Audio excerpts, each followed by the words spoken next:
11 minutes bye Paulo Coelho. ये story start होती है ब्राज़ील के एक छोटे से विलेज से जहाँ मारिया अपने पेरेंट्स के साथ रहती है। Maria is a beautiful and simple girl जिसे टीनेज में अलग अलग टाइम पे अलग अलग दो लड़कों से प्यार होता है। एक जब वो 11 साल की होती है एंड दूसरे से जब वो 15-16 साल की होती है।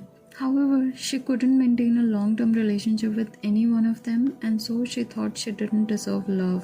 और उसको लगता है कि ये पेन एंड सफरिंग ही अब उसकी डेस्टिनी है। Basically, this story is about how an innocent girl, Maria, became a prostitute, lost all hopes and didn't believe in love, yet in the end she found everything and led a happy life with her partner. वापस आते हैं मारिया की story पे। After completing her school, she started working as a sales girl in a shop.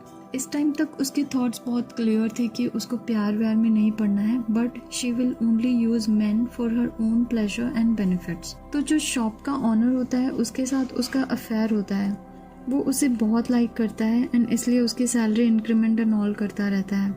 इस job से मारिया कुछ पैसे save करती है एंड एक वीक की ट्रिप प्लान करती है रियो डी जेनेरो जाने की, where she always wanted to go. वो वहाँ पहुँचती है, होटल में कपड़े चेंज करती है एंड बीच पे जाती है जहाँ उसे एक फॉरेनर मिलता है एंड उसे डिनर के लिए इनवाइट करता है। वो उसे बताती है कि उसके पास डिनर पे पहनने के लिए अच्छे कपड़े या शूज़ नहीं है एंड वो फॉरेनर उसे अच्छे कपड़े, शूज़, पर्स सब कुछ गिफ्ट करता है। डिनर पे वो उसे बताता है कि वो स्विट्जरलैंड से आया है जहाँ वो एक डांस बार चलाता है। वो मारिया को जॉब ऑफर करता है and Maria accepted it. She signed the contract. अब जिस दिन वो स्विट्जरलैंड पहुंचती है उसी दिन उसे काम करने के लिए बोल दिया जाता है। उस फॉरेनर ने बताया था कि you will live a luxurious life while working in the bar, but यहाँ एग्जैक्टली ऑपोजिट हो रहा था। She had to work for 7 days, जो बहुत हैक्टिक हो जाता था उसके लिए। In a few days, she developed a habit of reading books in her spare time. वहाँ से उसको पता चलता है कि स्विट्जरलैंड का लेबर लॉ बहुत स्ट्रिक्ट है एंड वो अब डिसाइड करती है कि she will quit her job and extract money from the owner. She did it. अब वो डिसाइड करती है कि उसे मॉडल बनना है।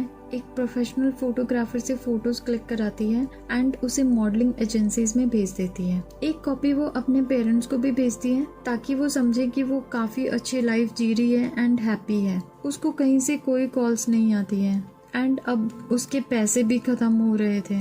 एक दिन उसको एक रैंडम अरब आदमी का कॉल आता है एंड वो उसको डिनर के लिए इनवाइट करता है। Maria thought he will offer her a job, but this man just wanted to spend a night with her. पहले तो वो बहुत गुस्सा हो जाती है इस बात पे, बट देन उसको याद आता है कि उसके पास पैसे नहीं है and so she accepted the offer. वो उसे 1000 फ्रैंक्स देता है जो उसकी सैलरी से भी ज्यादा था।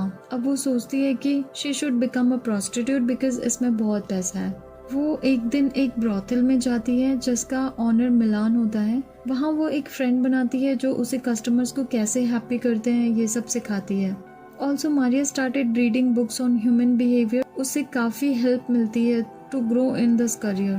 वो थोड़े टाइम में ही प्रोफेशनल प्रोस्टिट्यूट बन जाती है एंड उसके कलीग्स एनवी करने लगते हैं उससे। She only gave her body to the customers but not her soul. वो अपने कस्टमर्स की प्रॉब्लम सुनती थी, उन्हें कभी कभी सॉल्यूशंस भी बताती थी जिससे लोग उसे और भी पसंद करते थे। वो प्लान करती है कि विद इन 1 year वो एक फार्म परचेज करने जितने पैसे सेव कर लेगी और यहाँ से निकल जाएगी, अपने होम टाउन जाएगी और अपने फैमिली के साथ रहेगी हमेशा के लिए।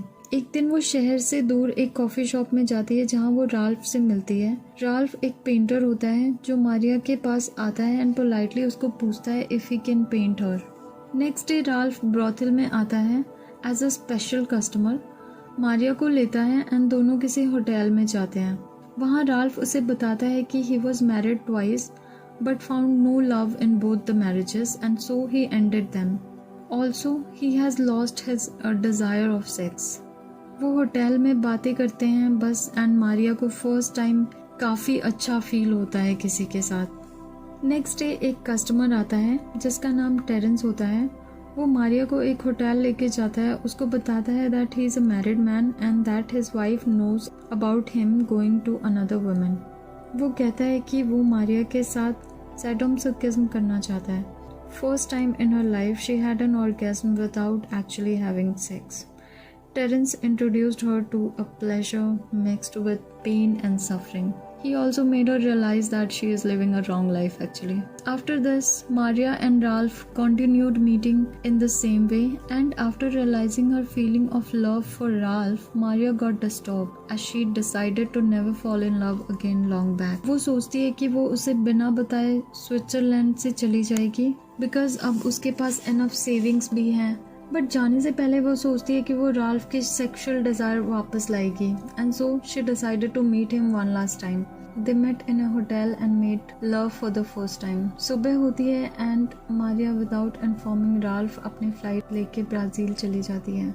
बीच में उसको फ्रांस में फ्लाइट चेंज करनी होती है to finally reach Brazil, but वहाँ फ्रांस में राल्फ मिल जाता है उसे एंड उसको पूछता है if she wants to see Eiffel tower. Actually Ralph को पता था that she is leaving, but वो उसको रोकता नहीं है एंड उसे पहले ही पहुंच जाता है France because he also loved her. Ralph को वहाँ देख के एंड उसकी बातें सुन के मारिया फाइनली रियलाइज करती है कि she has found the love that she had always dreamed about, and अब वो ब्राज़ील वापस नहीं जाती है, इंस्टेड वो राल्फ के साथ न्यू बिगनिंग करती है.